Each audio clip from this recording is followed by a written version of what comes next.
Well, it's the most wonderful time of the year, the return of the Winnipeg Symphony Orchestra to the stage of the Centennial Concert Hall.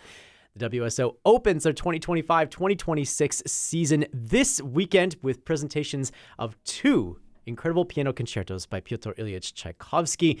They'll be performed by soloist Alexei Volodin and conducted, of course, by the Winnipeg Symphony Orchestra's music director, Daniel Raiskin, who joins us in the Classic 107 studios. Nice to see you, sir. Good morning, and thanks for having me. So, the dawn of a new season, the anticipation of all the new and exciting repertoire, both fan favorites and new offerings that people will get to enjoy. What are you feeling as you lead up to the start of a new season? Well, first of all, I must say that the summer break is always way too long, and I was longing for coming back here and to again make music with the wonderful musicians of the WSO in front of our great dedicated audiences. And as you say, there's really going to be a lot of wonderful concerts and great, exciting programs, soloist repertoire during the season.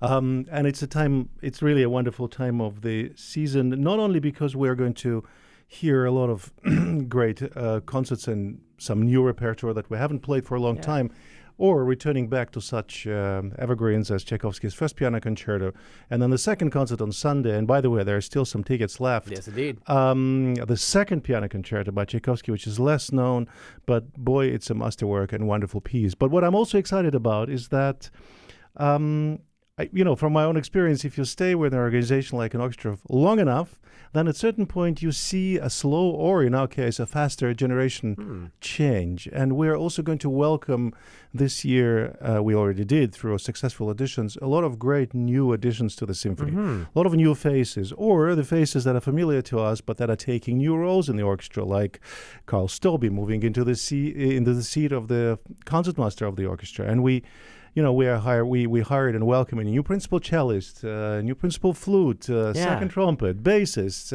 assistant principal viola, and so on and so forth. So it is going to add a new dimension to the orchestra. It is challenging because you again need to mold into a group of people that thinks and plays and feels in the same one direction, but it also offers lots of wonderful opportunities. So much to break down within all of that, but with all of these new changes, of course, we have still the concerts to present this weekend. You mentioned the two piano concertos of Tchaikovsky. When you're planning out a season like this one, what makes you think that, oh yeah, these are the pieces, these two masterworks by Tchaikovsky, these are the best ones to lead everything off? I think in this case it has very much to do with who you do it with. Sure. And Alexei Volodin is not just a very dear friend and a wonderful, mega soloist partner on stage with me for over 20 years now.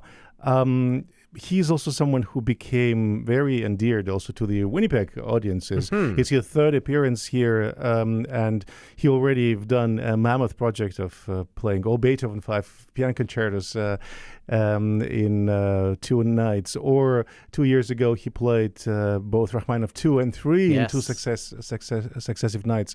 Now, these two Tchaikovsky concertos that I have performed with him around the world on many occasions. And by the way, the second of them showcases also incredible violin and cello solos in the second movement, worthy or maybe even better and more exciting than any of this written by Tchaikovsky for his famous ballets. So the energy of this music, its popularity, but its incredible sincerity and beauty paired with a soloist who I know so intimately well, who I performed this music, who I know we can project from our stage in the best possible way to the audience and inspire both the audience and the orchestra, makes the decision easy. It's first with whom, then what, and then how. And how we're now going to start working soon on rehearsing and also the rest of the program. It kind of silently concludes my Brahms symphony cycle. The fourth is the last of 4 that I haven't conducted here yet, and the 1, 2, 3 we've done.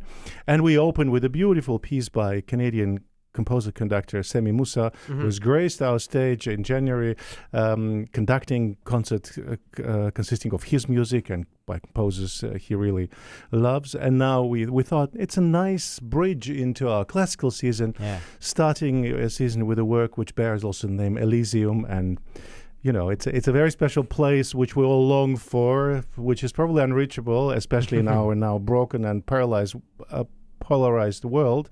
But we still want to think about the better place. It's wonderful to hear the characteristics of a piece that people might not be as familiar with as the second Tchaikovsky piano concerto. You mentioned the opportunities there for a couple of other instruments to shine alongside the piano for the violin and the cello. And as you mentioned off the top, we've got a new concertmaster in Carl Stobbe and a new principal cellist, exactly, to be able to make those pieces shine. And then the return, as you say, of Alexei Volodin, who performed the second and third piano concertos of Rachmaninoff just a couple of seasons ago. For people who might remember those performances, what stands out about the piano concertos of Tchaikovsky versus the musical character of the Rachmaninoff that we enjoyed hearing Volodin play a couple of seasons ago? Well, I think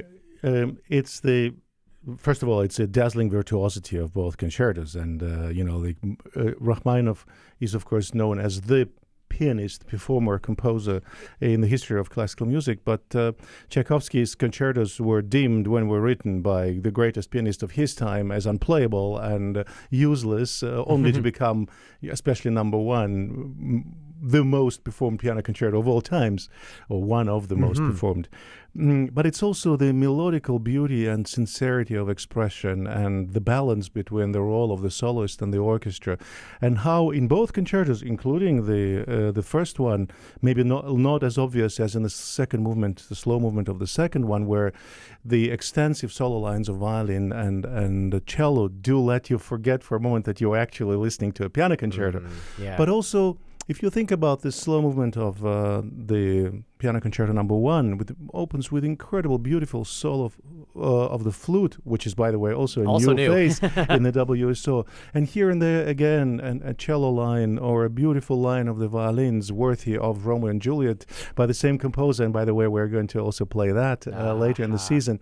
So I think it's this summation of all these things, incredible sincerity of emotion, beauty of melodical lines, balance between the role of the soloist and the orchestral material, and the way it all comes together in both cases into a rousing finale, which is not going to leave anyone in their seats.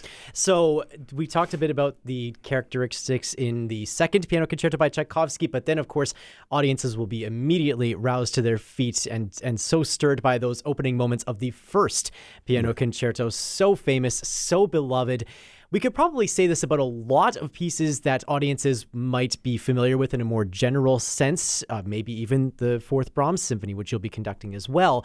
But there is something about that sort of a moment for a soloist and for an orchestra, I'm going to bet, that there's a lot riding on that moment because it's just such an iconic piece of musical history. What do you do as a maestro when you're sitting to look at that score and you're trying to put your own imprimatur or your own sort of touch on this music? Look, at a certain point, I stopped counting how many times I've conducted Tchaikovsky Concerto No. 1 and with how many soloists.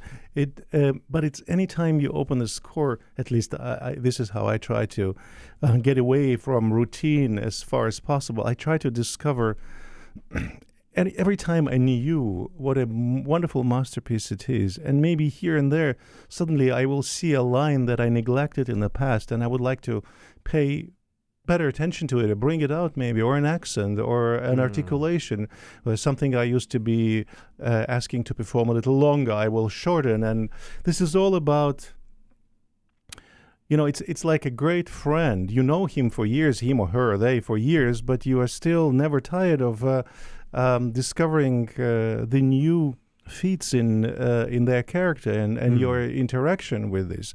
The same with great music and art in general. It doesn't matter how many times you look at the picture you really love and probably know every little stroke the master has used to paint it, but you are always able to discover. And the same thing with nature around us, with people around. There's always something that is beyond what we already know. And this is the beauty of it, especially in something as immaterial and as momentous as performing the classical music or music live in general. You touched on that nature of the audience encountering this music before. Polarization, I think you were talking about. It's really interesting to think about always when we're looking at a season for an orchestra or an arts organization, what they hope to say with their music and how it will address the world in which we live. What do you hope that when people are listening to these two Tchaikovsky piano concertos, that they'll then take into their lives to help to break down that polarization and to maybe bring in dialogue? I would generally say that it doesn't matter whether we play Tchaikovsky or Brahms or Mahler or Mozart or contemporary music. It's all about the quality of music. Lately, more and more, I really feel worried, or at least concerned, or I'm thinking more and more about the role of what the real, the analog, the something that is alive and happens now, is where is the place for it in our life versus digital, artificial, social media, like the line between news and fake news, the real image of a person, and that is created by artificial intelligence. The lines become very blurred, and most importantly, they blur our ability not only to listen. And by listening, I mean to concentrate. I mean, like we know the studies there, the new generation is not able to concentrate on any content more than 60, 90 seconds. Well, you need a little bit more than that to actually hear what someone wants to say, even if you listen. And for me, the most important message or the most important task in front of us, I feel, as musicians and artists in general, is that we are bringing back to the people we're performing for the art of listening, and by that also the art of hearing. Because regardless of what we listen to, however polarized the opinions are, how much we, even for the lack of a better word, hate each other, when we listen to something that both of us like, we inadvertently build this, elusive bridges towards each other to maybe start understanding where we come from, whatever differences we have, and start, hearing each other's message as well. And I think this is the most important. The art of listening is, for us, it begins with listening and hearing. Just listening is not enough. You need to hear, and you need to pass on, and you need to have courage to acknowledge someone else's point of view, disagree or agree, but really try to find the common sense in who we are and why we're still there. The difference between listening and hearing, maybe also the difference between knowledge and wisdom. How do we apply the things that we engage with into our day-to-day lives? And that definitely can take longer than 60 to 90 seconds. Yeah. Exactly. Well, we're glad for whatever time that you have, Maestro Raiskin, to be able to have you here in the studio.